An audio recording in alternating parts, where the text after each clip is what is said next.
Daily show with Munir Memon. अस्सलामु अलैकुम, आप देख रहे हैं प्रोग्राम मुनीर मेमन के साथ।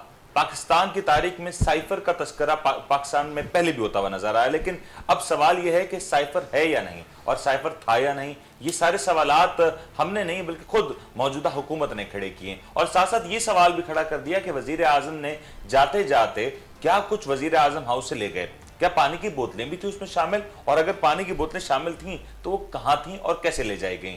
आने वाले दिनों में पाकिस्तान की सियासत का रुख किस तरफ बैठेगा, और साथ में ये भी सवाल है कि लॉन्ग मार्च की तैयारियां जो पाकिस्तान तहरीक इंसाफ कर रही है वो लॉन्ग मार्च कब एग्जीक्यूट होता हुआ नजर आएगा। आज के प्रोग्राम में इन्हीं सारे मौजूद के ऊपर गुफ्तगू करेंगे। आज हमारे साथ स्टूडियोज में मौजूद है जनाब MM आलम साहब, सीनियर साहब तजियाकार हैं, साथ में ज्वाइन कर रहे हैं मिर्जा फैसल बेग साहब जिनका ताल्लुक पाकिस्तान तहरीक इंसाफ से, और कुछ ही देर में हमें ज्वाइन करें मिर्जा इख्तियार बेग साहब, पाकिस्तान पीपल्स पार्टी के सीनियर रहनुमा। MM आलम साहब, गुफ्तगू का आगाज आप ही से करते हैं। हमारे प्रोग्राम में आपने ये बात कही थी कि जो खान साहब के हवाले से जो केसेस चल रहे हैं, जो मुकदमात का सामना है, नैब की बात कर रहे थे हम, ATC की बात कर रहे थे, इस्लामाबाद हाई कोर्ट की बात कर रहे थे, आपने कहा था कि तमाम सूरत हाल खान साहब के फेवर में जाएगी और वही कुछ हुआ। आपने क्या कहा था, जरा पहले ऑडियंस को दिखा देते हैं। एक ऑफेंस है, एक जुर्म है जिसकी दो मुख्तलिफ जगहों पे हेयरिंग हो रही है। जज साहिबा को धमकी दी, उस पर FIR कट गई है, ATC में केस चल रहा है। उसी केस पे सोमोटो हो गया, तौहीन अदालत का भी केस चल रहा है। अब वहाँ जो इमरान खान साहब के पास जो वकला हैं वो एक बड़ा दिमाग है, इस्लामाबाद का बहुत बड़े बड़े दिमाग उनके पास मौजूद है। अगर इमरान खान साहब आके यहाँ बोलते हैं कि जी मुझसे गलती हो गई, मैं माफ़ी मांगता हूँ, ठीक, तो ATC में क्या कहेंगे कि मैंने नहीं किया। अगर वहाँ जाके कहेंगे तो वहाँ भी दो केस एक साथ हैं, पैरेलल है ना, केस एक है, दो मुख्तलिफ जगहों पे उसकी हेयरिंग हो रही है। सही। और एक जुर्म की हमारे आइन में एक सज़ा है, एक जुर्म की दो जगह सज़ा नहीं हो सकती। अगर इमरान खान साहब माफ़ी मांगते हैं और डिस्क्वालिफिकेशन भी हो जाए, जिस तरह माजी में होती रही है, निहाल हाशमी ने माफ़ी मांगी, डिस्क्वालिफिकेशन हो गई। मेरा अपना ज़ाती मौक़िफ़ ये है कि इमरान खान साहब को कोर्ट अगर सज़ा दे दे तौहीन अदालत में तो वो अलग बात है, लेकिन इमरान खान साहब वहाँ पे जाके एतराफ़ जुर्म करें कि जी मैंने तो धमकी दी थी, मैं आपसे माफ़ी मांगता हूँ, तो जो ATC कोर्ट में केस चल रहा है तो वहाँ तो ज़्यादा खतरनाक है, ज़्यादा खतरनाक है, यहाँ तो डिस्क्वालिफिकेशन होगी। तो MM आलम साहब, आपने देखा कि जो कुछ उस वक्त कहा गया, क्या वो प्रेडिक्शन थी, अंदाजा था? बिस्मिल्लाहिर्रहमानिर्रहीम। मुनीर साहब, मुल्क की जो हालात हैं वो तयन करते हैं अदालती फ़ैसलों का भी, सियासत का भी और मुल्क की इंटरनेशनल मामलात का भी। अब इस वक्त जो मुल्क की सिनेरियो बना हुआ है कि इमरान खान ऐसी हड्डी बन चुके हैं जो ना उगली जा रही है और ना निगली जा रही है, और ये सिर्फ सियासतदानों के लिए नहीं बने हुए। अगर इमरान खान के ऊपर कोई केस ऐसा भी आ जाए, जिस तरह बात चल रही है आर्टिकल 6 की, ये प्रोसीडिंग ज़रूर होगी, लेकिन इस वक्त इमरान खान इस पोजीशन में आ चुके हैं कि अदालतें भी बहुत सोच रही हैं कि सज़ा दें या ना दें। जो आपने बात की पहले कहने की, तो मैंने उस वक्त भी वजाहत की थी आपको कि हमारे मुल्क के आइन में एक केस की एक ही मुकदमा दर्ज होता है और एक ही सज़ा होती है। ऐसा नहीं है कि इमरान खान ने एक धमकी दी और उसकी सज़ा उनकी नाअहली भी हो और ATC में भी हो। तो ये मेरी चीज़ सामने थी कि आइन है हमारा, जो आइन हमारा कहता है कि एक केस की एक सज़ा, तो उस पर मैंने कहा और वही हुआ कि वो दोनों ही ख़त्म हो गई। लेकिन एक भी सजा नहीं है ना MM आलम साहब, आपने तो एक केस की एक सजा कही थी, एक भी सजा नहीं है। तमाम तर मुकदमा में बरी हो गए खान साहब, और ना सिर्फ खान साहब बल्कि मरीम नवाज को भी हमने देखा कि बड़ा रिलीफ मिला। मुस्लिम लीग नून भी ओवरऑल इस तमाम सूरत हाल में एक बेनिफिशियरी के तौर पर सामने है कि गुज़श्ता 2 हफ्ते में जो भी अदालत में समाअत हुई उनमें तमाम तर पॉलिटिकल लीडर्स बाइज्जत बरी हुए। हमें ये फैसला करना होगा कि आइन पे पिछली जो टीम थी अदालती, उन्होंने फैसला किया या मौजूदा अदालती टीम ने फैसला किया, या वो गलत थे या ये गलत है या ये दोनों ही गलत हैं और आइन पे अमल नहीं कर रहे।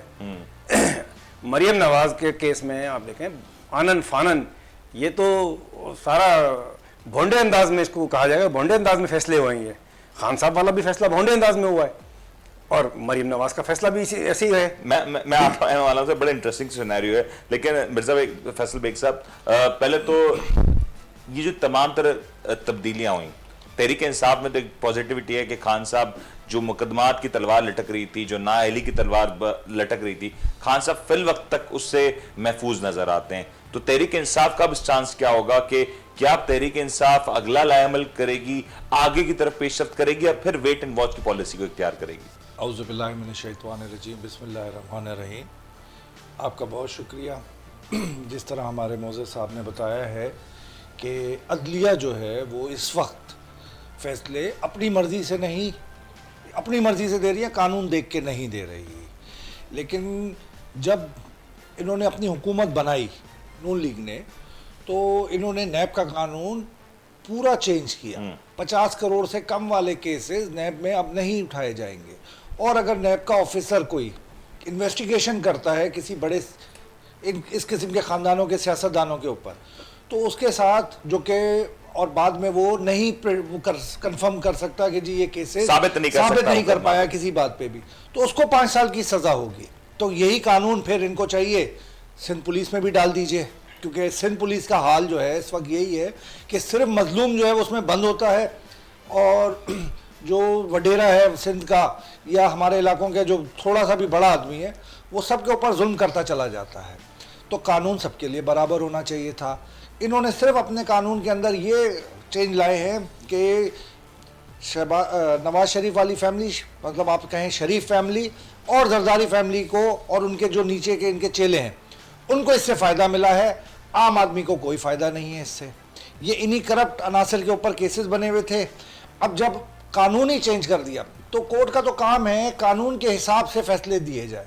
अब जब आपने उनको कानून का तरीक़ेकार बता दिया कि इस कानून के तहत ये सज़ा दी जाएगी और इस कानून के तहत बंदा जो है कन्विक्ट नहीं होता, तो जब वो बंदा कन्विक्ट नहीं होता तो कोर्ट उसको कैसे सज़ा दे दे।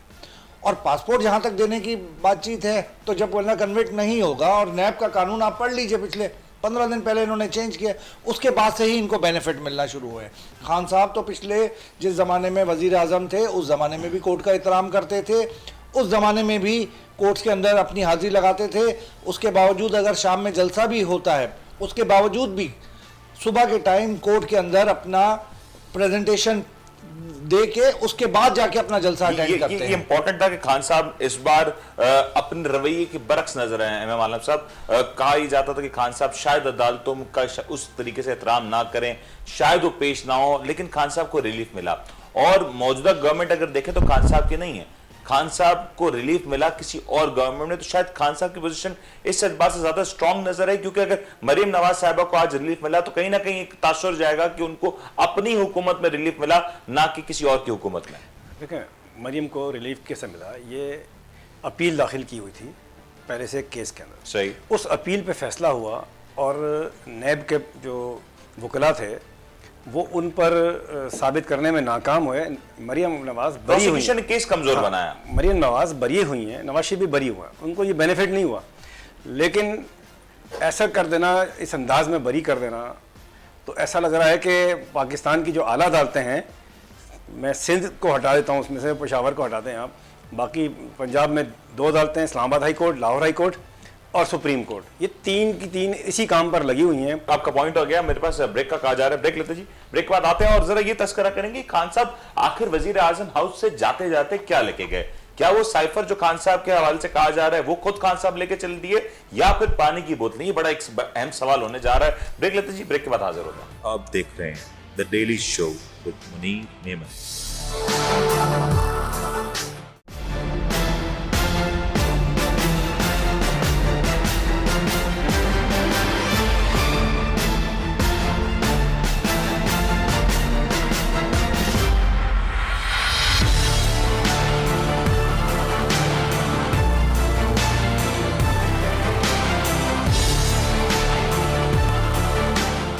आप देख रहे हैं the daily show with Munir Memon. Program में आपको एक बार फिर से खुशामदीद कहते हैं। मिर्जा इख्तियार बेग साहब ने हमें ज्वाइन कर लिया। आसिफ अली जरदारी साहब की सेहत के हवाले से कुछ इस वक्त इत्तलात हैं, उसके बारे में जानेंगे। मिर्जा इख्तियार बेग साहब, अस्सलाम वालेकुम। वालेकुम सलाम जी। मिर्जा इख्तियार बेग साहब, जरा पहले ये बताएं कि पाकिस्तान पीपल्स पार्टी के को चेयरमैन आसिफ अली जरदारी साहब की सेहत के हवाले से इस वक्त मुतजाद इत्तलात हैं, कुछ कंफर्म कर सके इस वक्त करंट सिचुएशन क्या है? देखिए, आसिफ जरदारी साहब की कुछ टेस्ट थे जियाउद्दीन हॉस्पिटल में क्लिफ्टन में, उन्हें एडमिट किया गया था और डॉक्टर आसिम की निगरानी में पैनल ऑफ डॉक्टर्स ने उनकी मुआयना किया, सपोर्ट की और उनके लंग्स की बायोप्सी करनी थी जो की गई। उसके बाद उनको दुबई एडवाइस किया गया मजीद मेडिकल कंसल्टेशन के लिए, वो दुबई गए हैं। और बिलावल भुट्टो ज़रदारी साहब बैरून मुल्क दौरों से वापस आते ही दूसरे दिन वो दुबई गए हैं वालिद साहब की अपनी सेहत याबी के लिए।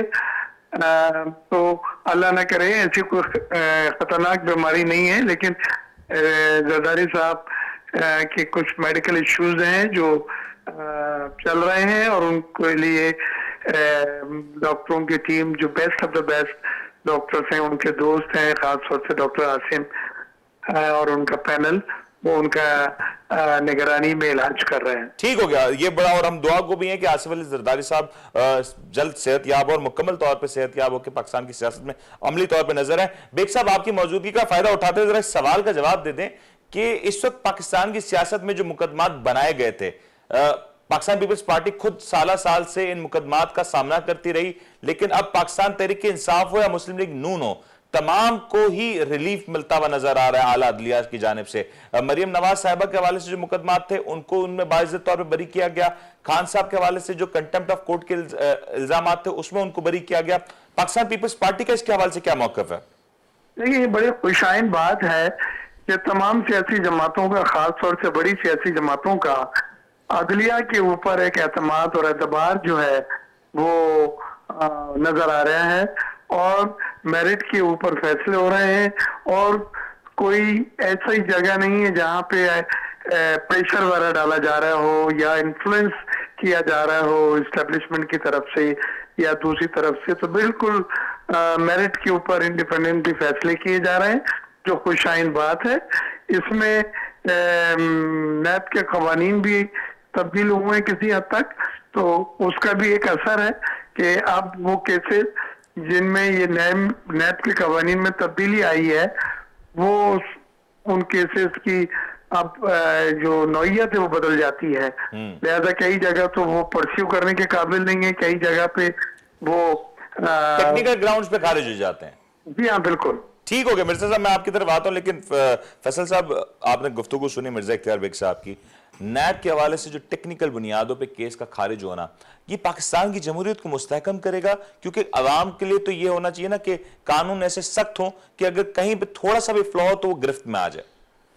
इस वक्त जो हुकूमत में आने के बाद जो भी ये शरीफ बरादरान हैं, तो इनका मकसद ही हुकूमत में ये जो आखिरी चंद दिनों में आने की कोशिश की और इन्होंने ये सारा अपना पंडोरा बॉक्स खोला, उसमें इनकी आवाम की कोई मोहब्बत नहीं थी इनको।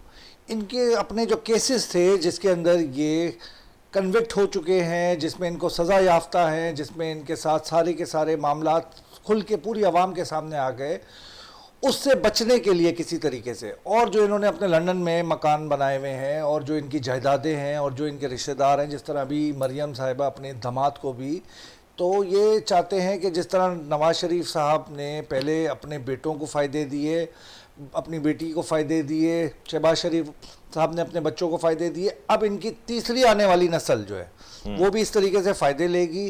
वो इन्होंने कानून के अंदर इस चीज़ का फ़ायदा उठाते हुए कि अपोजिशन उस वक्त मौजूद ना होने की वजह से इन्होंने वो कानून पास किए, और जो इन्होंने अपने जाली तहरीक इंसाफ अगर कल को हुकूमत वापस लौट के आए तो ये कवानीन में जो तरामीम की गई उसको रिवर्स करेगी पाकिस्तान तहरीक इंसाफ? जो भी कानून के मुताबिक सख्त से सख्त रद्द-ए-अमल लिया जाएगा।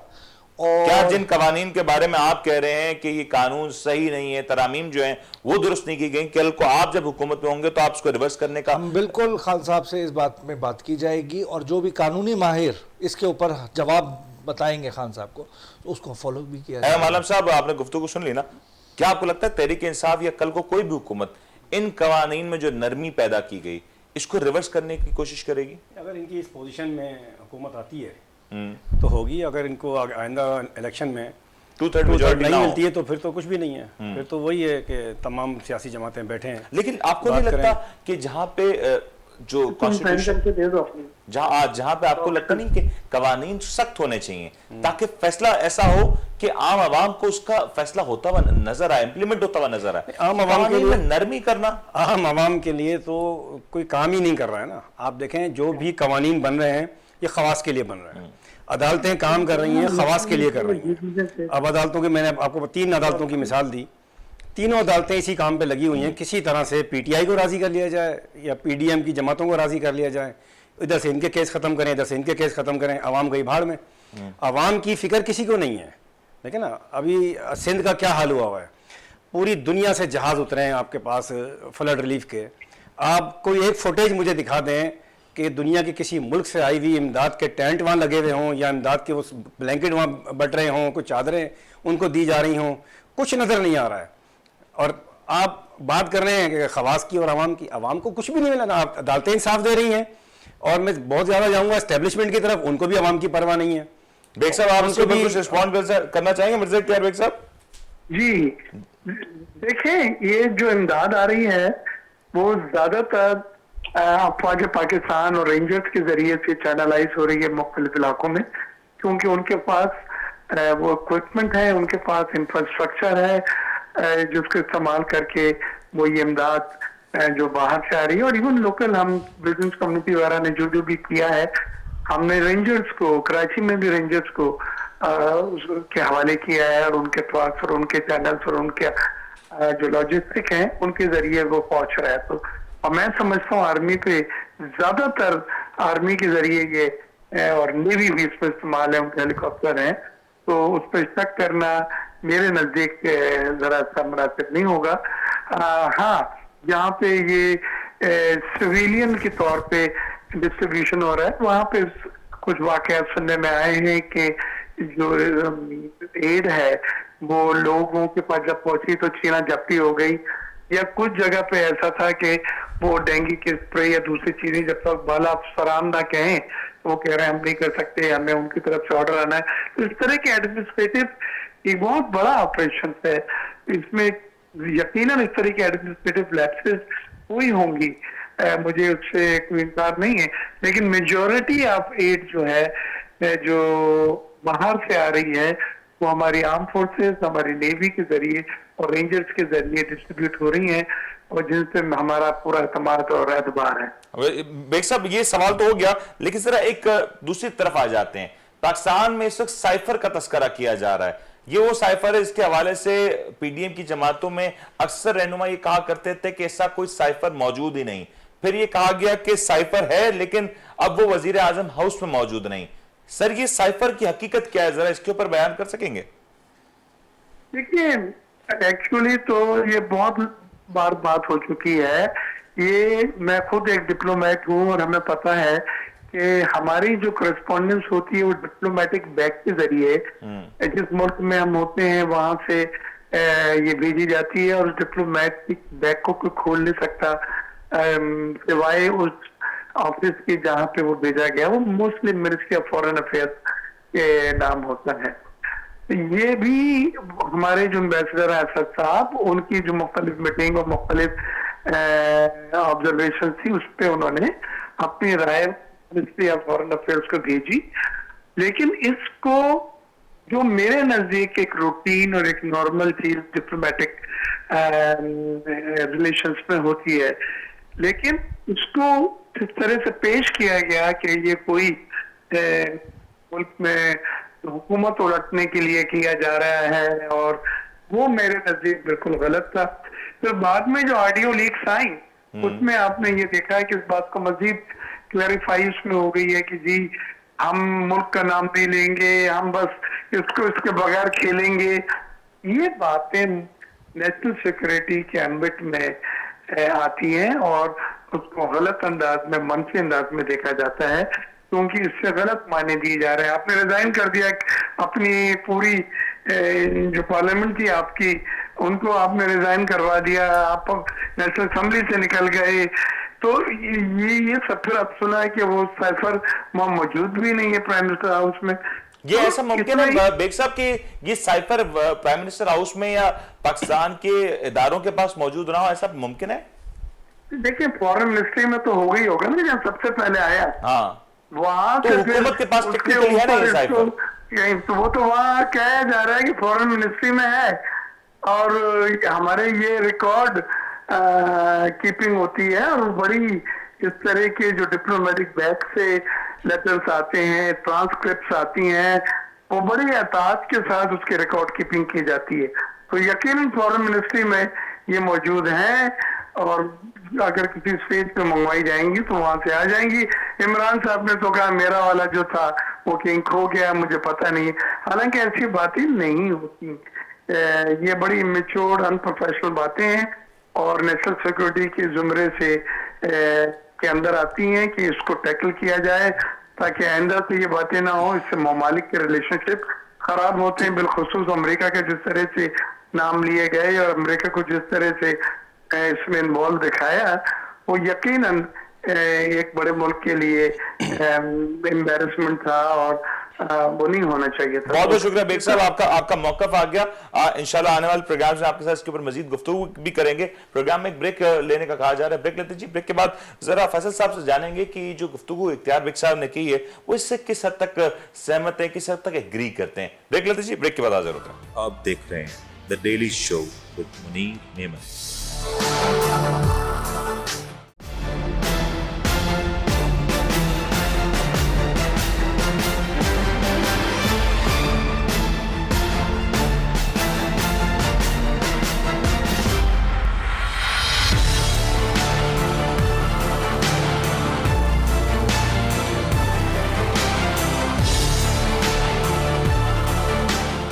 आप देख रहे हैं the daily show with Munir Memon.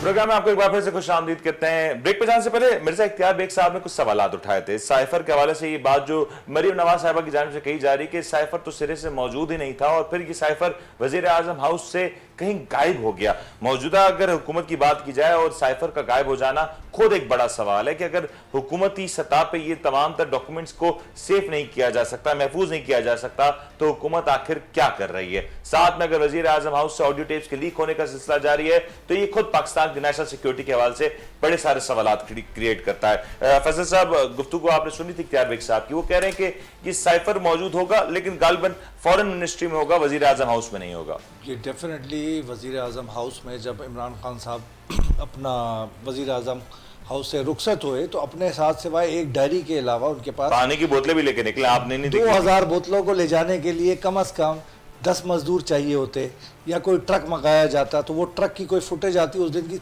आपको याद होगा जिस रात को खान छोटी वाली पानी की बोतल्स होंगी ना, तो सर 2000 बोतलों को अगर पैकेट के हिसाब से भी रखा जाए तो एक शेज़ोर ज़रूर चाहिए होगी उसके लिए।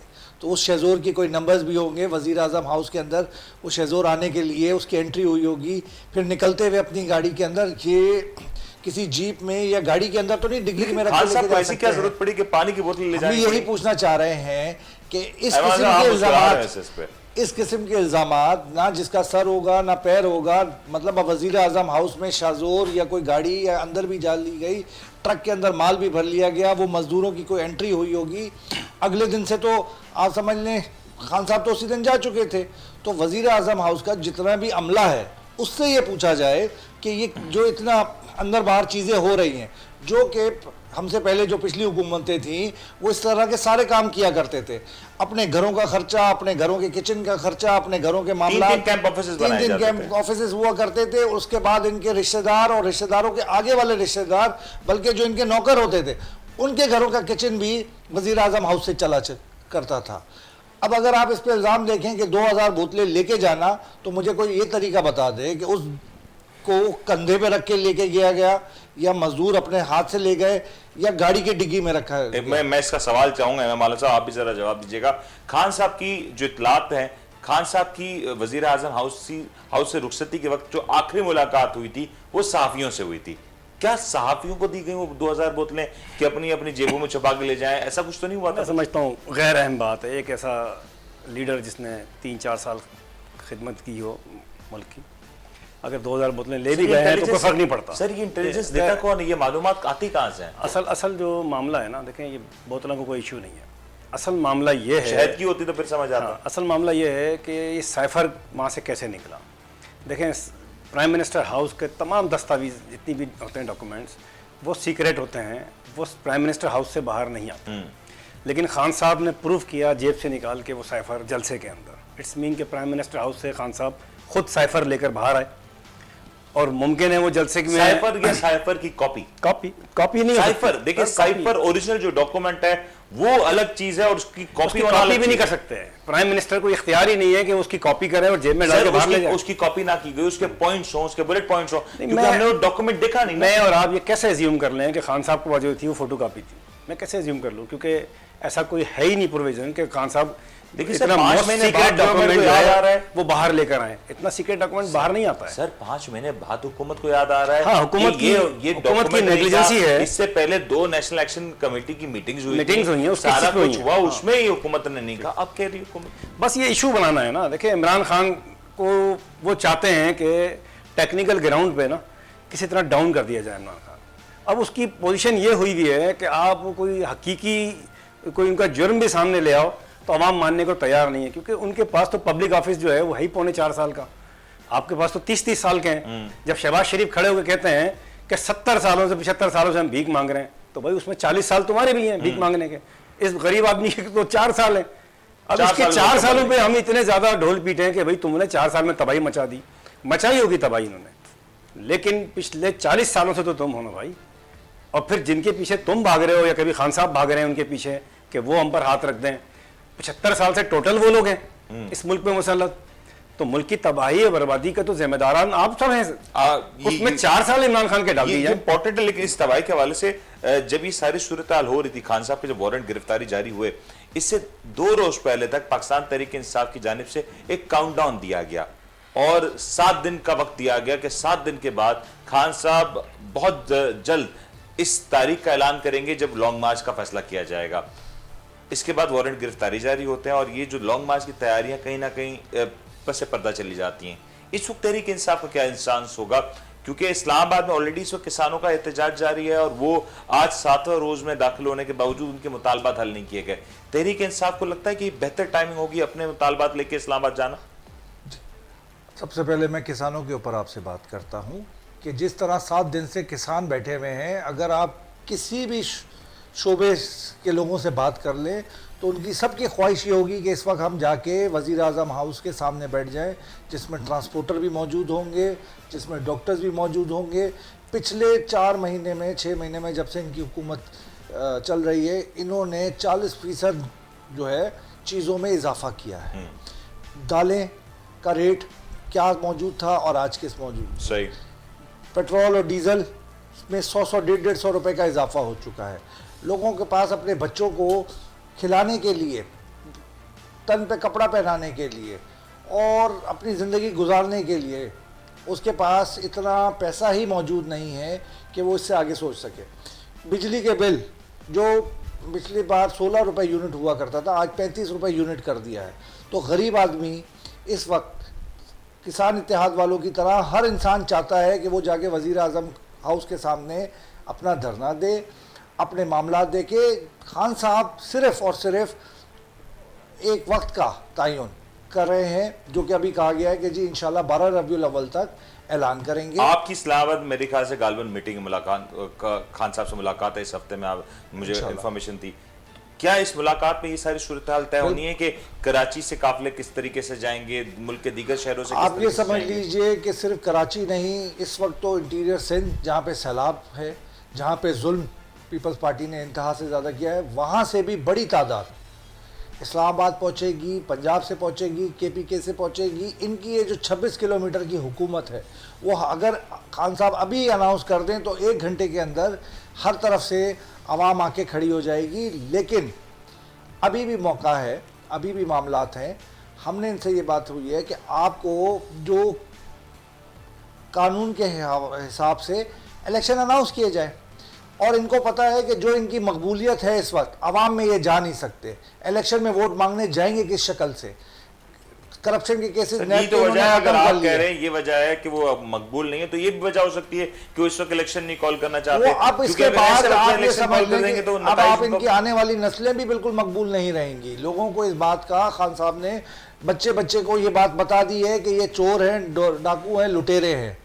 इनका काम सिर्फ और सिर्फ अपने और अपनी नस्लों को फ़ायदा देना, जिसका बड़ा एक अभी मुजाहरा आपने देख लिया कि वो लंदन वाले फ्लैट थे, अब ये पंजाब के अंदर नई सोसाइटी हैं जिसके अंदर बिजली भी इंडिया से आके लगाई जा रही है। तो इनके पास सिवाय चोरी के अलावा या अपने खानदान के अलावा इनके पास कोई ऐसा रास्ता नहीं है, ना किसी के बारे में क्या सोचते लॉन्ग हैं ये मार्च लोग। होता हुआ नजर आ रहा है आपको?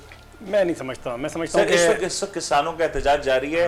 आज की अब लेटेस्ट अपडेट यह है कि फैसलाबाद के टेक्सटाइल मिल ओनर्स ने, हुजरी मैन्युफैक्चरिंग एसोसिएशन ने कह दिया है कि अगर हुकूमत ने उनके मुतालबात ना माने तो वो भी अपनी सनतें बंद करके सड़कों पे होंगे। सर, ये अगर ये सारे सिनेरियोज इस तरीके से डेवलप हो रहे हैं तो आपको लगता है कि आगे चल के मामलात कशीदा होंगे?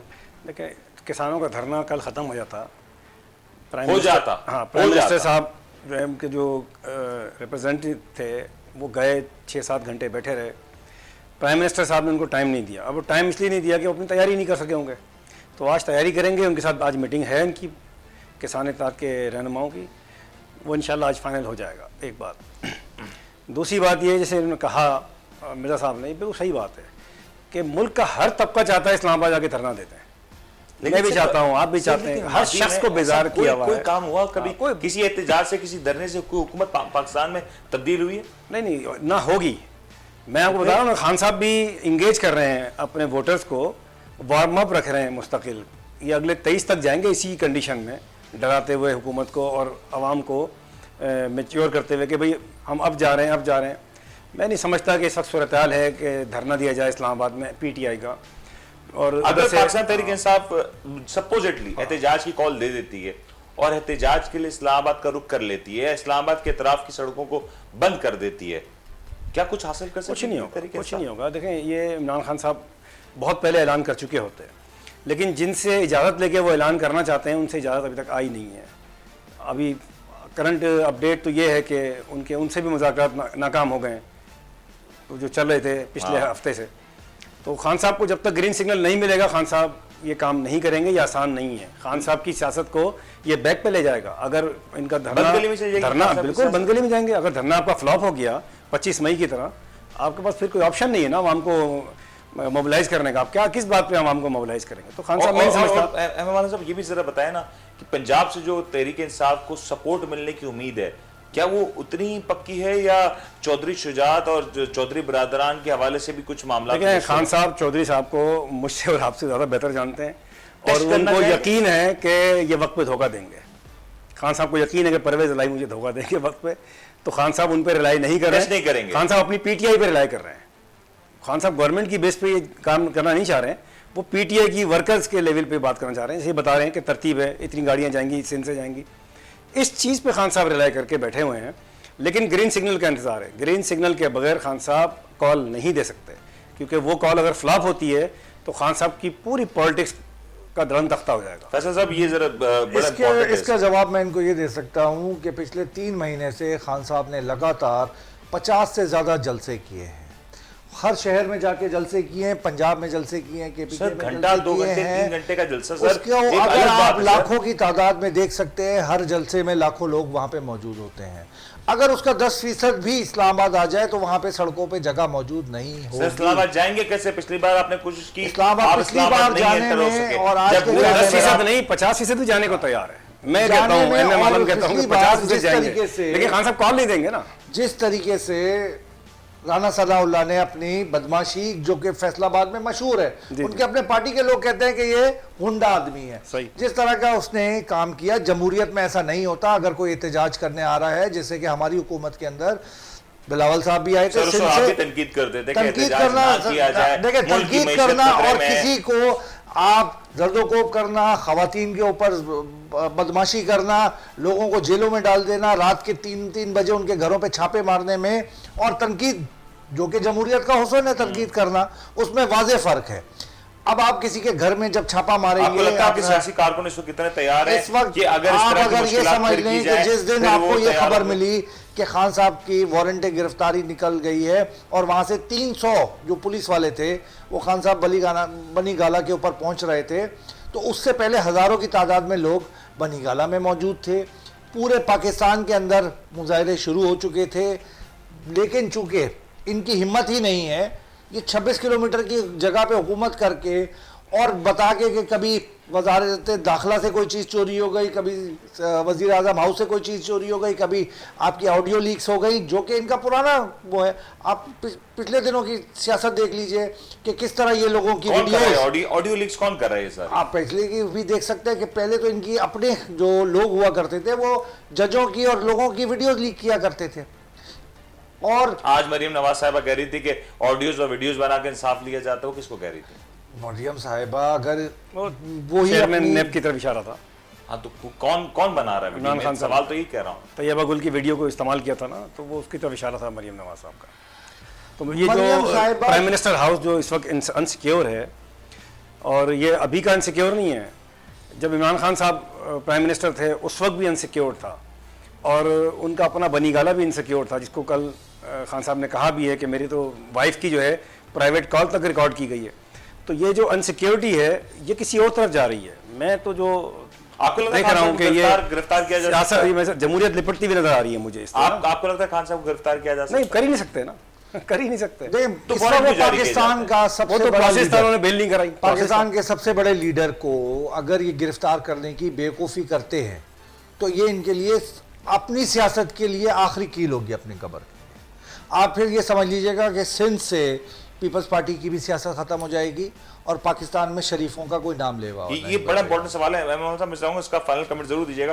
फवाद चौधरी साहब ने भी 2 दिन पहले ये बात कही प्रेस कॉन्फ्रेंस में कि अगली बार सिंध में भी हमारी हुकूमत बनेगी, और ये बड़ा स्ट्रांगली उन्होंने दावा भी किया कि सिंध में भी हमारी जो हुकूमत है वो बनती हुई नजर आएगी। इंटीरियर सिंध के इलाकों में तहरीक इंसाफ पेनिट्रेट करेगी, और एक कहीं ना कहीं अंदरून खाना कुछ अलायंसेस की खबरें भी आ रही हैं तहरीक इंसाफ के हवाले से। आपको लगता है कि अगर तहरीक इंसाफ सिंध के ऊपर फोकस करे तो कुछ बड़ा डेंट डाल सकती है? मैं नहीं समझता, क्योंकि तहरीक इंसाफ ने सिंध में काम ही नहीं किया जो सियासी इनका काम होना चाहिए था। 4 साल की गवर्नमेंट थी इनके पास। 4 साल की गवर्नमेंट में तंजीम साजी तो बिल्कुल भी इनकी नहीं है। जो 4 साल की गवर्नमेंट में आप देखें कराची का कैसे बड़ा गर्क किया, इनके पास कितने सारे MNA MPs थे, कराची को क्या दिया इन्होंने। तो इस कराची को देखते हुए क्या सिंध वाले रिस्क उठाएंगे कि PTI को हम अपने पास लाएं? एक बात। दूसरी बात, जब तक जरदारी साहब मौजूद हैं, उनकी डॉक्ट्राइन चल रही है सिंध के अंदर, तो मैं नहीं समझता। थोड़ा सा तजाद है कि जिस वक्त 14 साल से पीपल्स पार्टी की हुकूमत यहाँ पे सिंध में मौजूद है, तो उसने ये हाल किया है कराची का, या फिर वो हुकूमत जिसके पास हम लोगों तो सिंध हुकूमत में थे, उन्होंने किया, हम तो अपोजिशन में बैठे हुए थे, हम तो अपोजिशन में थे सिंध के अंदर। अगर के ऊपर से कोई इस्लामाबाद से कोई फंड्स आते हैं तो वो डायरेक्टली, अब आपको पता है 18वीं तरमीम के बाद सारे के जाते हैं सर, 18वीं तरमीम के बाद फंड आते हैं, 18वीं तरमीम वो आप समझे कितने मैंने थे, कहां गए फंड भाई? एक वो आप इतने बड़े हल्के आपके मिनिस्टर शिपिंग के थे अली जैदी, अब आप कहीं जा रहे हैं जी मैं ब्रिज लगा दूंगा, कहीं जा रहे हैं मैं सड़कें बना दूंगा, सब झूठ बोलते हैं। नहीं बना सकता, 4 साल झूठ बोल के गुजारा करता रहा वो आदमी। शिपिंग का जो मिनिस्ट्री है, आप कई जगहों पे तो हमारे तजर्बा है कि उसने झूठ बोला है, बताएं लोगों को धोखा देके निकल गए। ऐसा नहीं होता। सिंध हुकूमत इनके पास है तो किस तरीके से रोड बनाएगा सर? आप बता दें आपने सिंध असल में कौन सी रेजोल्यूशन पास की है, पेश की है? मैं इस वक्त आपको बता दें, डेफिनेटली चेक करके ना आपके MNA थे, आप MNA के फंड इस्तेमाल करते हैं। कराची खंडर बन गया है कराची, जो कि MNA जिस जगह से जीते हुए हैं, फर्स्ट एड की वहां पे फंड भी इस्तेमाल किए तो देते हैं ना कराची को 4 साल में, फंड भी इस्तेमाल 1100 अरब का पैकेज कर रहा है खान साहब ने। अंदाजा कर ले, चले वो कहां गया 1100 करा के देखिए मिर्जा साहब को 1100 अरब कहां गया? सिंध के अंदर जिस खान साहब ने कहा 1100 अरब देंगे, 1100 अरब भी दिए जाते तो वो सिंध गवर्नमेंट के हाथ में आते, और जिसका हमें पता है 14 साल से हमारे प्रोग्राम गवर्नमेंट को देते हैं। पाकिस्तान तहरीक इंसाफ के मुतअद्दिद रहनुमाओं ने इस बात का तस्करा किया कि न सिर्फ पाकिस्तान तहरीक इंसाफ के बल्कि मुत्तहिदा कौम पाकिस्तान के MNAs को भी बड़ी तादाद में फंड मिले। वो फंड अगर आप एक हल्के की तादाद देखें, अगर उसको मैं पूरे 10 साल में हमारे हल्के के अंदर जो MNA था वो पीपल्स पार्टी का बैठा हुआ था। आप आज चलिए, मेरा वो वाहिद हल्का है जो इंटीरियर सिंध के भी ज्यादा बुरे हालात है, वहां आज भी आदमी 300 रुपए दिहाड़ी पे काम करने वाला है, जो समंदर के साथ, तो है जो समंदर के साथ आप सरकार थे ना। आप मुझे बताएं कि एक फंड 100 मिलियन के अंदर MNA के हल्के के अंदर 7.5 लाख की आबादी का वोटर है, 15 लाख की आबादी है, 15 लाख की आबादी के अंदर उसको 11 यूसियां होती हैं उसके पास। 11 यूसियों में अगर आप वार्ड चेक करें तो 44 वार्ड्स है। 10 करोड़ रुपए को अगर आप 12 महीने से डिवाइड करते हैं तो 80 लाख बनता है एक आदमी। 80 लाख के हिसाब से अगर आप देखिए, मेरी उसको 44 वार्ड्स में, मेरा सर 44 में डिवाइड करेंगे तो 2 लाख रुपए बनता है। जरूर नहीं है कि 2 आप लाख सारी रुपए गलियां के बनाएं। अंदर नहीं, आप मुझे एक बात बताए ना, हल्के की जितनी बना 7 लाख सकते थे, आवाम जो है किसी आप मेन मुझे शाहराह से बताएं, गुजरती है, उस शाहराह को बना दो। शाहराह बनाने का जो इस वक्त शाहराह बनाने का जो तरीकेकार है वो सिंध गवर्नमेंट के पास है।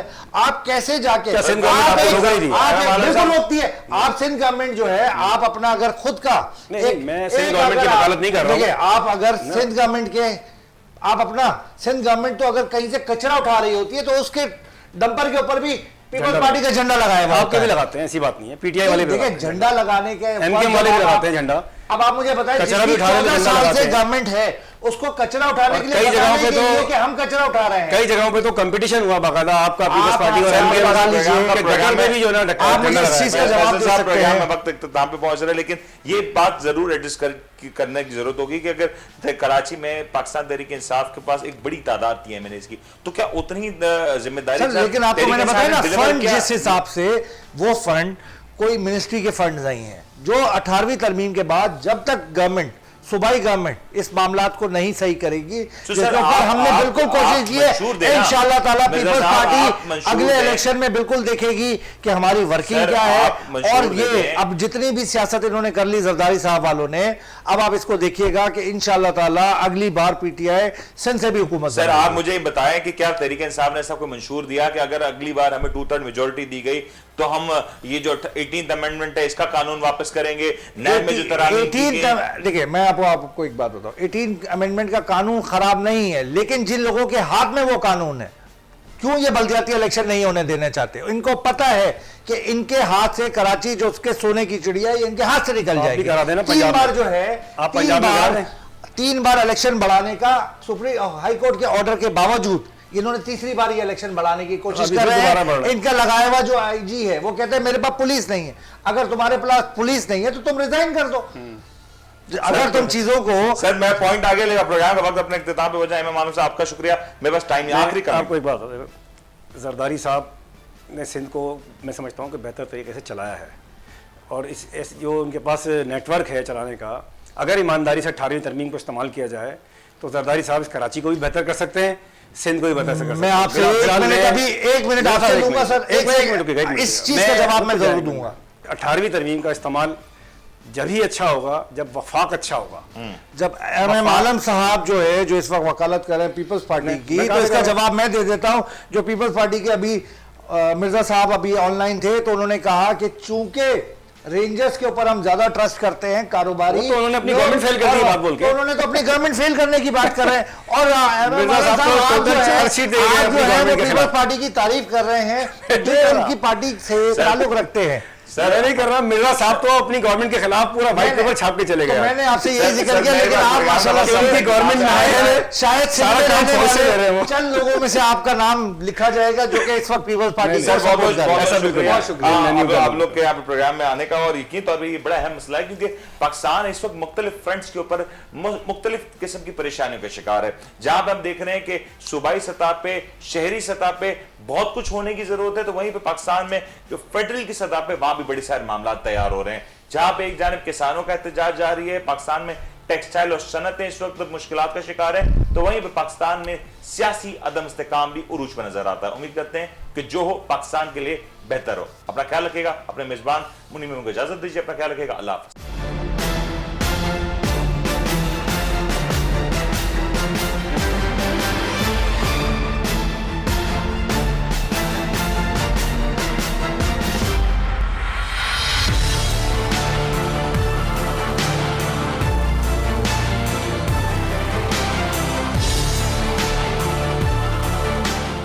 आप देख रहे हैं the daily show with Munir Memon.